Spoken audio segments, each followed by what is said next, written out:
வருகை தந்திருக்கின்ற பிள்ளைகள் இங்கே யார் யாரெல்லாம் கலந்துக்கிறாங்கன்னு ஒவ்வொருத்தருடைய பேராக சொல்லும் பொழுது முக்கியமாக ஒருத்தரோட பேரை நான் விட்டுட்டேன். நான் இன்றைக்கு இந்த நிகழ்வில் கலந்து கொண்டிருக்கின்ற அந்த நபர் ஒரு மாண்பு மிகுவாக இன்றைக்கு கலந்து கொண்டிருக்கின்றார். அந்த நபரின் பெயர் மகேஷ்.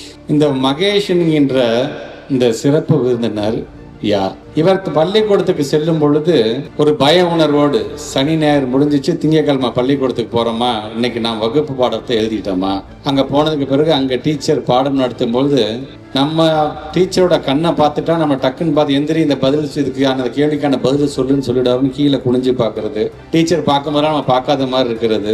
இப்படி உங்களுக்கெல்லாம் என்ன ஒரு உணர்வு இருந்ததோ ஒரு காலத்தில், அப்படிப்பட்ட ஒரு உணர்வோடு இருந்த பையன் தான் அந்த மகேஷ்.